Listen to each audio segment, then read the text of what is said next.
Për herë të parë, sot në studion e emisionit Prizma, i kemi bashkë Gjyshe dhe Mbez, zonjën Regaipe Osmani dhe Adelina Beluli. Unë kam nderin dhe kënaqësinë që do kemi mundësi sot në këtë rrëfim të bëjmë bashkë sakrificën, dashurinë, arsimin dhe kujtesën.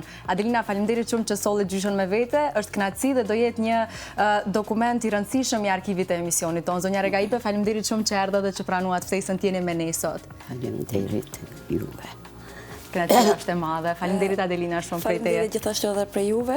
Është edhe për mua një emocion i paparë, meqense për herë të parë gjendem me Gjyshen në një vend. Pikërisht të rrëfehemi për përjetimet tona dhe për librin Një jetë shumë historie. Patjetër, do jenë përjetimet të ndara nga dy këndvështrimet ndryshme, nga dy breza të ndryshëm komplet. Ideja ishte që në fakt ju kemi bashkë sepse ky libër ju bën të dyjave të jeni të pandashme njëra me tjetrën. Është historia e saj e shkruar nga Mbesa. Ju i keni parë ndoshta disa nga përjetimet e saj, por unë dua sigurisht ta nis me fëmijërinë tënde Adelina, ku sigurisht përfshihet edhe Gjyshja, e cila ka pasur një rol shumë të rëndësishëm në rritjen tënde. Unë e di lidhjen e ngushtë dhe ndikimin e saj në formimin tënd, por dua sot të na ndani ju të dyja bashkë historinë tuaj të përbashkët. Ndikimi i Gjyshës time në jetën time, në formimin tim ka qenë jashtëzakonisht i madh. Unë jam rritur me rrëfimet, domethënë me ecurinë e shkollave që në moshën e saj të hershme, që në fëmijëri, se si është shkolluar kjo, pastaj si ka ndikuar kjo në zhvillimin e procesit arsimor, dhe unë nga kjo dashuri kam ndjekur edhe rrugën e arsimit dhe sot e kësaj dite unë jam profesorës e gjuhës shqipe. Pra ka pasur një influencë direkte, sigurisht, edhe te përgjegjësia juaj. Patjetër. Zonja Regaipe, ju si e kujtoni kohën e rritjes së Adelinës, momenti kur edhe jeni bërë gjyshe, sepse ne e dimë se sa është e fortë lidhja mes gjysheve, edhe mbesave sidomos, por edhe me nipërit patjetër që po. Ju si e kujtoni këtë periudhë? Tash për veti në kjo se e ka dhe këtë drejtimin e arsimit, kam pas dëshirë gjithë një, do me thonë prej 25 e deri tash e kam dëshirën në arsim. Po ashtu kam pas kef edhe mesët e nipët e të gjithë të shkollohen. Për Adelinën sidomos gjithë një jemi interesu, edhe prindët e veta, nuk e kanë ndalu, do me thonë, për shkollën ka vazhdu, fillorën, gjimnazin, gjithë një kam shku në basa atyre, se si po kalojnë, janë mirë, atysh janë, ka pas dëshirë, tanë familja, kam pas dëshirë që të shkollohen. Da, Adelina u ka realizu dëshirën, ju ka bërë krenar, e ka ndjekur edhe rrugën tuaj. Zonja Regaipe, në kohën dhe periudhën ku ne do kthehemi tani bashkë me ju, nuk ka qenë fare e thjesht të shkolloheshe. Si do ta ndaje me ne rrugtimin tënd, sa ka qenë sfiduese kjo periudhë për ju që të shkolloheshit e më vonë edhe të punësoheshit si mësuese. Sepse ky rrugtim për ju nuk ka qenë thjesht një profesion, por unë do thoja një mision shumë i shenjtë me cilin ju vazhdoni të jetoni edhe sot. Në kohën tonë, do me thonë kur i kam pasur në 13 vite, matë shlirimit, u hapë shkolla Shqipe në Kumanov. E para, do me thonë, 6 vajzët nuk i qeshë në shkollë, prindët e tonë, do me thonë, një 6 në murën edhe hinëm klasën e parë. 6 vajzët i shmit tjertë ishin mashkull. Pe atyne, arsimtarë, një kishmi prej Dibre, një kishmi Shaban Stafaji i Gostivarit. Edhe në gjatë Kristina ishte Dibran. Se efte kure në i ka fillu shkrojnën e parë atë se di që jemi ndrektu, kam fillu edhe me qajtë. Edhe një shoqë që e kishtë punë e afer, i thotë, më thusë rejë për po kanë. Thotë, pse po kanë, u afru të unë, pse? Thash, atë që u gëzova, atë që u preka shkrojnën e parë, e mërëm Shqip. E pre atit, masin barun, do me thonë, 4 vite, e banëm një pas seminarje. Një 15 dit, atëhere në caktun, si mësuse e parë në rrethën e Kumanovës, edhe në Kumanov. Unë dhe më caktova në Lipkov, ajo shoqja ime mbeti në Kumanov. E qartë. Unë sigurisht tani kur po flisni ju, po emocionohem sepse duket se me sa pasion dhe sa të shenjta i keni këto kujtime, gati një shekull jetë, do thoja, mu gëzon fakti që ju keni një memorje të shkëlqyeshme, por edhe ju falenderoj për këtë sakrificë që bët të jeni sot me ne në studio, sinqerisht po ndjehem shumë e nderuar. Adelina, më thuaj, sa shpesh i ndan gjyqja me ju këto kujtime, këto momente të cilat janë të shenjta patjetër, dhe unë jo rastisht desha që t'i ndajmë edhe publikisht. Dhe për ty, cilat janë ato momentet më interesante që i ka ndarë gjyqja me ty? Unë i thash edhe më herët që jam rritur me këto rrëfime. Jam rritur me ecurinë e familjes së saj, me kushte se si janë shkolluar, madje ka dhe rrëfime shumë emocionale, kur ka refuzuar në fillim të shkollohet, nga se dhe unë dua të bëhem si nëna ime. Pastaj, pasi shkollohet, inkuadrohet në punë dhe jam rritur me problematikët të sistemit arsimor të atëhershme. Dhe gjitha këto mua më kanë lënë të imase për shtypje, andaj edhe kam vendosur që ta bëj një xhirim, duke pas parasysh memorien e fortë që ka, duke i mbajtur mend emra, data dhe ngjarje të hollësishme, e kam xhiruar, e ruaj edhe si kujtim dhe në bazë të asaj e kam shkruar edhe librin. Në çfarë pike të jetës tënde të erdhi ideja që të nisje të shkruaje këtë libër, Adelina? Ideja më ka ardhur më herët, duke parë që neve sot i kemi të gjitha kushtet, por nuk kemi cilësi.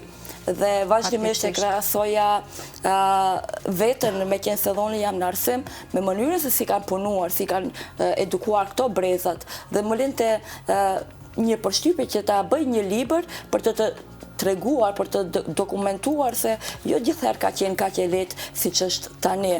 Pikërisht edhe kjo ka qenë zanafilla pse unë kam marrë nismën për ta shkruar këtë libër, Një jetë shumë histori. Madje edhe vetë titulli Një jetë shumë histori më ka lindur gjatë rrëfimit të gjyshës, dhe në një moment kisha emocione të shumta dhe thash, njeriu një jetë ka, por megjithatë në vetë mbar shumë histori. Shumë e vërtet, jam plotësisht dakord. Të ndalemi pak tek ajo që e nisi Adelina, zonja Regaipe. Si ka qenë shkollimi juaj në atë kohë, po flasim për një periudhë krejt ndryshe nga realiteti i nxënësve të sotëm. Ka pas ndonjë sfidë shumë të madhe të cilën ju është dashur që ta luftoni, sepse unë vetë hapje thash, ju jeni nga ato gratë të cilat nuk e keni pasur privilegj dijen, por keni luftuar për të arritur deri tek dia. Si ka qenë për ju shkollimi, vështirësitë më të mëdha? Atëherë ka qenë shkollimi shumë vështirë. Sidomos për femna, për mashkull jo, për femna. Na jemi detyruar të shkojmë shtëpi në shtëpi që të marrim fëmijët në shkollë. Atëherë ishin fëmijë të mëdhenj, 15, 13, 14, se pa shkollë, s'ka pas shkollë tjetër. Edhe gjithë kemi pas bashkërim me prindat. Qështu që masandej kur edhe ligji që qenë të rregull të shkollët fillore, më ndryshe. Ama edhe mjetët si kemi pas, atëherë vështirë kom, dras të zezë nuk kemi pas. Bankët e Bugarë janë konë të nalta, gjithë një, ishin do drasa që i shkryshe edhe prap i shqishe. Qështu jemi mundur të shnu. Masandej ma thua hapë kohën e verës, shkojshmi seminare, ma ndryshe ishte. Do me thonë, ma tepër dule dhe ligji për fëmijët qenë të rregullta, atëherë kishmi ma mirë. Na jo vetëm se me fëmijët, na u dashkë me punu edhe me gratë. Edhe gratë që kishme ato kursët analfabetike, me ata gjithë një jemi marë. E qartë. Edhe vështirë akon edhe për me shku, neve në kanë dimu, ma tepër në kanë dimu këto gjallarë, zëjtë me thonë. Për shembull në Kumanov ka qenë një hoqë, Azem Efendia i thoshin, edhe ki nga Ajdari o Rizarës në kanë dimu shumë, Afës Gjashari Preshevës, se nuk i lishin qikët në shkollë. Sfida e parë ka qenë kjo, sfida e dytë ka qenë edhe të punësohesh. Ne e dim që edhe sot ka paragjykime ndaj grave, lërëm në atë kohë. Si ka qenë momenti i parë kur ju keni vendosur që të mbaroni shkollimin dhe pastaj edhe të punësoheshit si mësuese? Keni ndjerë paragjykime nga rrethi, qoftë edhe nga familja, sepse ne e dim që paragjykimet e para nisin në vetë rrethin e parë të familjes. Si ka qenë për ju? për neve, po thëmë që në kanë ledhen prindët, po hoxhët i thoshin pa tjetër, ju keni misionerë, doshmina. Atëherë thoj ke femna me shkun katun, tjetë, vetë. Atëherë u bashkum edhe në të rejëzish, mi shkum atje, edhe janë isë me punu, ato fëmijët ishin barabar me neve. 17 vjetë në shkolla, edhe ato ndonë se ishin 3-14 vjetë. Akon shtirë për femna. Tani që i këtheni këto kujtime në memorien tuaj, si ndjeheni, besoj ndjeni shumë krenare për vetën që si e dorëzu. Krenare jam edhe gjithë një e kam zemër në arsim. Une kur filloj Adelina me punu, nuk di se si të shprehem. Punën teme që e kam pas më parë, e ka tregu. Historin tuaj po e vazhdojnë besa. E ka tregu edhe të dije ajo fjalla të jese në histori. Unë jam e kënaqur për Adelinën. Më vjen shumë mirë. Po tani kam edhe një pyetje para se të vazhdoj me Adelinën. Si u ndjet në momentin e parë kur Adelina u akumtoi lajmin që ajo po shkruante një libër ku këtu do të shfaqej komplet jeta juaj dhe rrugtimi juaj. Si u ndjet? Unë s'di që thonë, po thonë kër e ndita këta, nuk di sa kështu do të bëjmë. Oj, Adelin, nuk bëtë se të emra muka. Aqë kam pas dëshirë, aqë kam pas që me të vërtet dhe që do lidhi kam marru dishka dhurata të shama këta, nuk e kam prit. Kjo është një dhurat që nuk ka çmim, definitivisht. Kur e kam dirë në fjallën e Adelinës, nuk di si të shprehem. Sa e bukur. Jam kone kënaqëm. Edhe sot e ma ditë kam thonë edhe me vdek, jam e kënaqëm. Por këta e meritoni plotësisht. Do flasim pastaj edhe për një pjesë shumë të rëndësishme të cilën unë e kam të kësaj bisede. Adelina, më thuaj, cili ka qenë momenti më prekës, ndoshta në krejt procesin e shkruarjes të këtij libri, ndonjë kujtim që në momentin që ti ke filluar ta shkruash, kanë kapluar ashtu emocione dhe të dashur që të ndalosh për pak, ndoshta të reflektosh se sa kohë të vështira kanë qenë atëherë. Unë kam pas vetë një moment, por kam pas shumë momente të tilla, me qenë se e kisha një punë të vështirë, të ndahesha nga emocioni për të rrëfyer historinë, të ndahesha nga roli i mbesës për të futur në rolin e autorit, apo një tekst shkruesi. Momenti më delikat i gjithë kësaj që më ka vënë në një siklet, se si të vazhdoj, është pikërisht momenti kur është punësuar gjyshja, kur e rrëfente, se si është vendosur në një shtëpi, të themi shtëpi, në një klas të shkollës, për të banuar aty, me kushte të pa kushtet, të themi, më mirë dhe si ka ndjerë frigën vazhdimisht, me qenë se shkolla boshe është të mërësisht e frikshme dhe kjo është detyruar të jetoj aty dhe se si ditën e ka zhvendosur krevatin pranë dritares për qëndruar pranë rrezeve, ndërsa në mbrëmje ka zhvendosur pranë derës duke menduar se mos do ta sulmojnë ndokush. Me qenë se sot e kësaj dite të themi kushtimisht që në përkatunde para gjykohen femrat, e mos të flasim për një periudhë pothuajse para 70 apo 80 vjeçe të deportojë një grua si arsimtare ka qenë e vështirë, plus në moshë të hershme, madje edhe rrëfen në mësuesja që është edhe në libër, që shpesh dhe kanë ndjerë frigën se a do të marrin në nxënësit seriozisht, me qenë se nxënësit e saj kanë qenë në moshë më të madhe se vetë mësuesja e tyre. E tha edhe vetë. Tani dua të ndalem tek një moment tjetër i rëndësishëm në jetën e çdo vajze, vendimi për të martuar. Sa e keni pas me merak që ndoshta bashkëshorti juaj i ardhshëm do t'ju pranonte me gjithë profesionin tuaj dhe do t'ju lejonte të punonit. Ka qenë sfidë kjo për ju dhe bashkëshortin tuaj? S'kam pas pengesa për bashkëshortit, kam qenë punë, kam shku në lezje, s'ka pas pengesa kur gjë. Me kam pas gjithni, nuk kam pas pengesa për bashkëshortit. Cilat janë kujtimet më të bukura që i ndani me bashkëshortin tuaj, sepse edhe mbështetja është një pjesë shumë e rëndësishme në një martesë, në një marrëdhënie dhe kjo tregon shumë për raportin e mirë që duket keni pasur ju të dy. Me çfarë kujtoni bashkëshortin tuaj më së shumti, zonja Regaipe? Çfarë ju kujtohet më së shumti nga ai? Si të thonë, shka të thonë, unë për vetë bashkëshortja punëve që ishe në fabrike e punëve që, unë ishë në atje, ajo vëtoj që më thëndej kur erdhëm në Kumanov, banëm një shpi edhe mbetëm në qytet, edhe e më punë ishte, edhe unë e më punë, u rritëm fëmit, u shkollë unë, vajzën nënën e këtyne pata fëshnjore pa shkollën Gjillan, vitin e pare kryti, dytën u qelë një punë në Kumanov, edhe si vendosi që do të shkoj edhe unë e të punoj, e lata shkollën edhe u punësu, që është të gjemt, të ditë njën e ka të këj me fizikulturën, njën e ka të këj me teknikën, mesët më kanë knatë, të pensët shka janë mesët, të gjithë janë shkollumë, me fakulteta. Dhe në fund të ditës, ky është kuptimi i jetës, të gëzosh jetën me mesa, me nipër.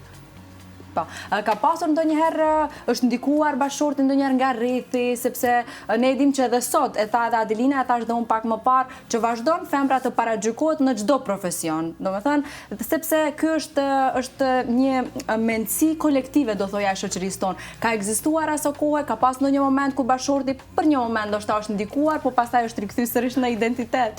Keni pas ndonjëherë ato konflikte, diskutime? Jam konë me prindët, e kam rujt edhe nonën, edhe babën, edhe vllahun. Nuk kam pas këni konte. E qartë. Nuk kam pas, mirë. Kjo ka shumë rëndësi. Adelina, tani të kthehemi pak tek shoqëria jonë, sepse unë jo rastësisht insistova që ta kemi gjyshen sot, sepse duam të kthehem në një moment të rëndësishëm që t'ja dim vlerën ne sakrificës dhe kontributit që ata kanë dhënë. Fal tyre, kjo shoqëri ka ecur dhe fal tyre, gjyshes, por edhe shumë mësimdhënësve të tjerë, kjo shoqëri i ka tejkaluar sigurisht atë fazën të analfabetizmit patjetër. Mendon që jemi të vetëdijshëm si shoqëri, por edhe ne të rinjt për kontributin që kanë dhënë ata? Dhe apo i nderojmë me dinjitet si që meritojnë, ose jo? Tani, pikërisht kjo pjesa e fundit, apo i nderojmë me dinjitet, e vë në pikpyetje. Do më thënë, mendësinë tonë, se sa jemi të vetëdijshëm për sakrificët që i kanë bë shumë herë të parë tanë. Unë duke i dëgjuar këto rrëfime dhe duke krahasuar me periudhën e tanishme, do më thënë, unë arri në përfundim se neve sot asgjë nuk bëjmë.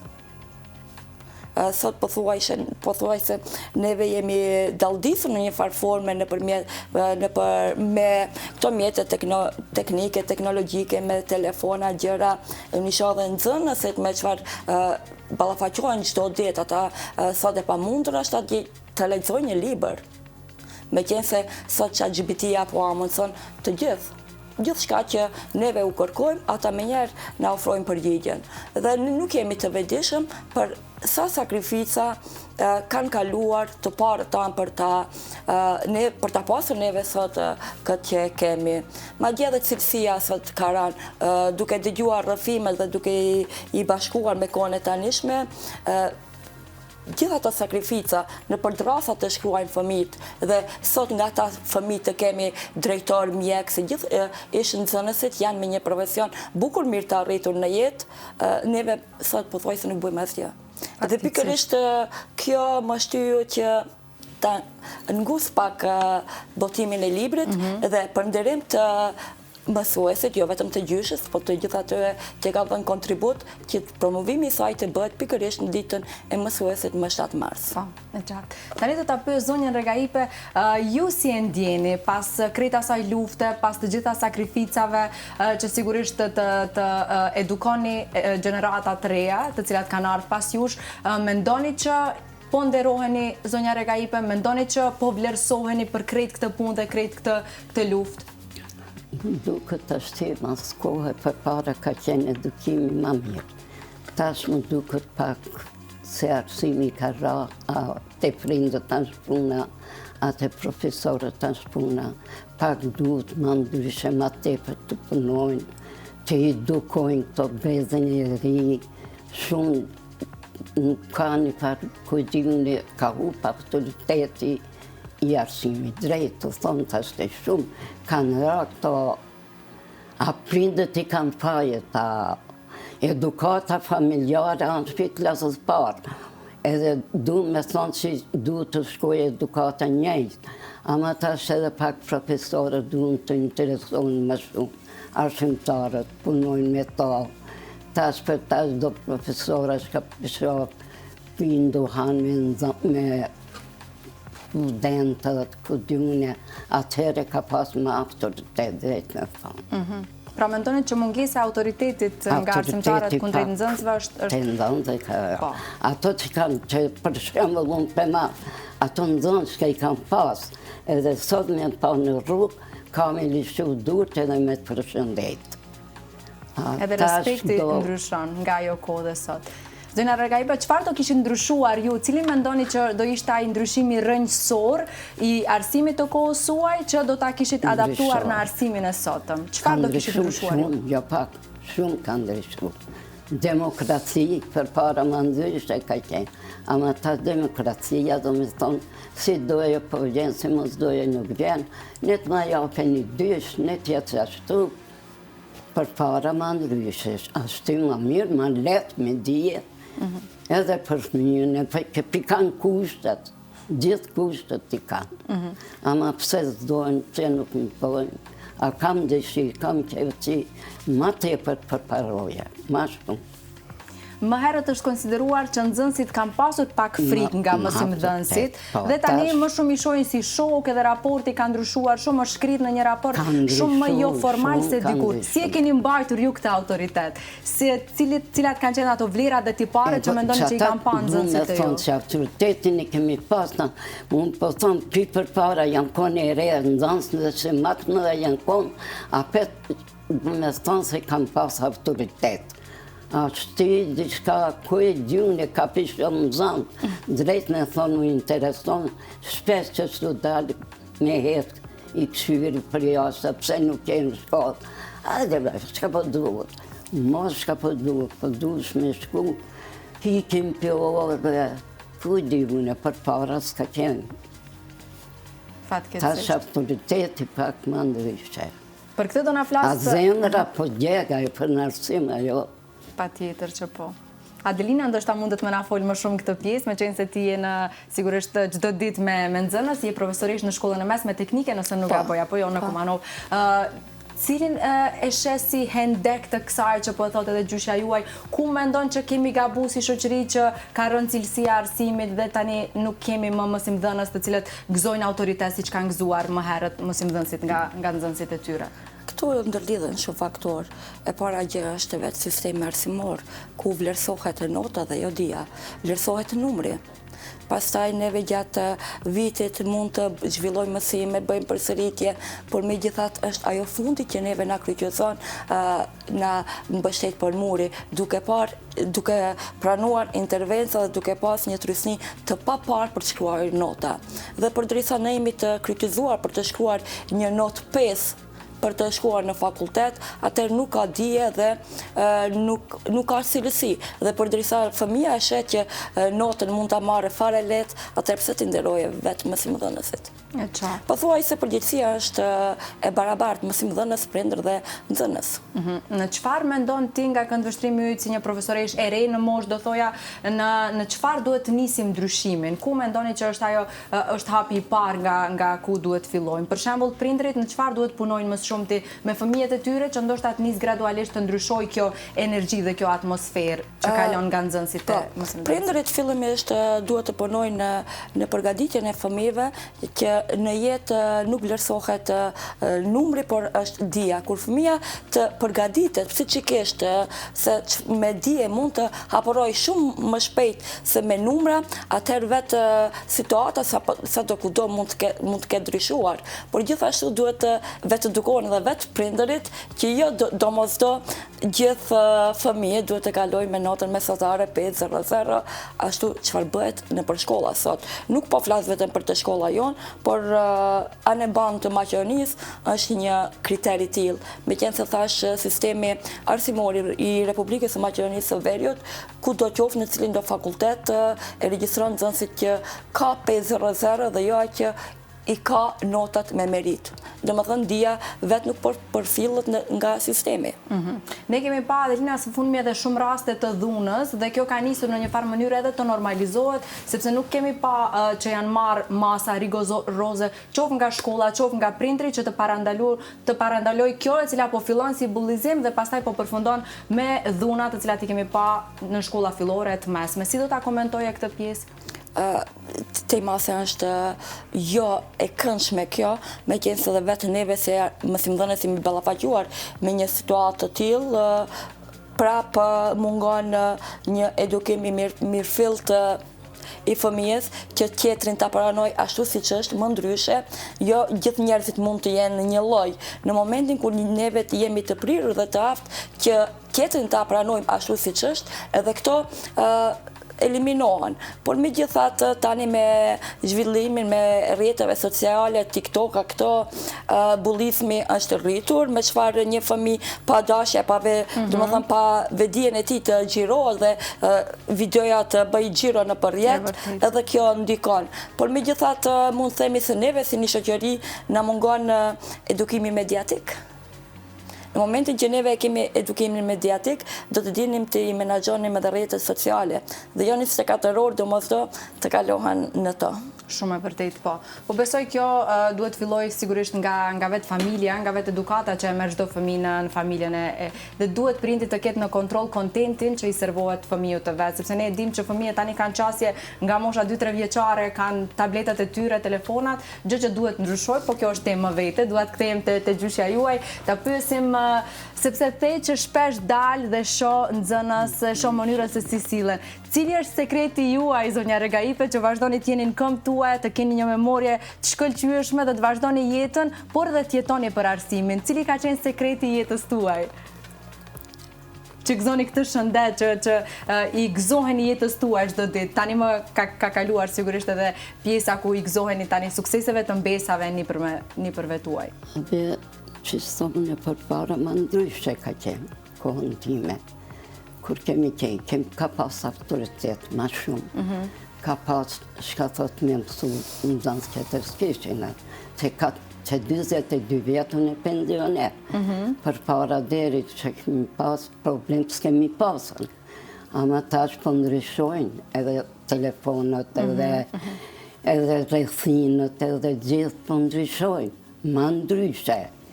Tash edhe arsimtar tash kanë ma tepër punë, nëzënës do me thonë ma ndryshe po janë. Jo po hikim për orëve, jo po lishojnë, jo se di shka. Për shembull, unë që ekonomia të apër neve, do nëzënës rinë ati, pse më rësë keni shku në shkollë? Hajde më re bolë që gjeja më kohën sos për shkoj. Ska nevoj me shku çdo ditë në shkollë. Ka ra do me thonë ma tepër ko që stom edukimi i nxënësve, drejt me thonë. Ta qa prindët i kanë pare ta... A mendoni që kjo jeta shumë moderne, që na gjeti sikur të pa përgatitur me këto rregullat interesante? Sigurisht ma ndryshe, për para nuk ka qenë më ndryshe. Për shembull, unë e 5 një mes i kam pas, një pe kam pas 3, gjithë një kam gajtë mas këtyne, të në kanë mësu, nuk kanë pas problema. Ashtë edhe problemet. Apo i lasdrojmë tash fëmijët ma shumë se sa duhet? Mendon që prindrimi është luan një rol bazik në krejt këto që po ndodhen fenomene? Ma demokraci kanë, drejt më thonë. Liri ma shumë se sa duhet, a? Ma tepër kanë. Kujdi, për para pak më ndryshe. Një mes kemi mujtë, jo me rrejo me ato, po kujdi ma edukim janë konë prindët edhe fëmijët, tash edhe prindës po interesohen. Si të shkoje, në të shkoje, si më shkoje. Fatkeqësisht. Ma ndryshe. Përmendet pensionin, si ka qenë jeta juaj pas ju pensionuat, si ndryshoi realiteti? Mas pensionerit, ako mas pensionerit tem shumë shtirë. Besom unë edhe 2 java, 1 muj mrapa kam shku, kam zavendësu. Ashtu që kam pas dëshirën në arsimi, drejt me thonë, me gjithë zemër kam pas. Ashtu mesët e mjetë, pensat edhe 2 gjallit, di që stome din kam pas, gjithë një në arsim kam pas dëshirë. Edhe 5 bazët e qikës të gjithë janë shkollum. djalit qashtu, që një pët pashtu, gjithë një kam pas dëshim në arsim, drejt me thonë. Kër e përmendë emnin në arsimit, ndoshta se flok më dalin. Ashtu ka pas. Nga kretë kjo që po e ndani me ne, mendoni që jeni vlerësuar, zonja Regaipe, keni marrë ndonjë ndihmë për këtë kontribut jashtëzakonshëm që e keni dhënë? Ju kanë vlerësuar institucionet? Po, Ndjeni e vlerësuar në këtë? Kam marrë. Po, kam marrë. Mendoni që duhet bëhet më shumë? Dhurata modeste, do thoja. Për te i kësaj, simbolike, diçka tjetër. Po mjafton një gjë e vogël, paktën e shprehmi njërin dhe përjeton thellësisht dhe se sa një gjë e madhe dhe të mos hipet me ndel, me shpirt. Pajtohem plotësisht. Por unë mendoj që juve nuk mund t'ju dalim hakut kaq lehtë, definitivisht. Ju na e keni hapë rrugën, e keni thyr ciklin e. Arsimin e du deri sa të vdes ndokët. Deri në frymën e fundit, nuk e dyshoj as pak. Ka hinë në zemër. Tani kam një pyetje jashtë kësaj që po flasim. Ti ke shumë mbesa. Cila është mbesa që mendon që të ka ngjamës shumë ti, qoftë për karakter, qoftë për pasionin dhe dashurinë që ke ndaj arsimit? Cila mbesë ka një pjesë më të madhe të shpirtit tënd? Sinqerisht na e thuaj. Këtu i kemi dy mbesa. Majs pari do me thonë për kretë. Ama Valbonën e kam pas parën. Cila është Valbona? Motra ime madhe që po ashtu punon në arsim. Të gjithë i du. Ama Valbonën edhe vekur kam bënë për Valbonën. Pse çka ka të veçantë Valbona? Unë edhe në konë këto, gjithë një kam shku.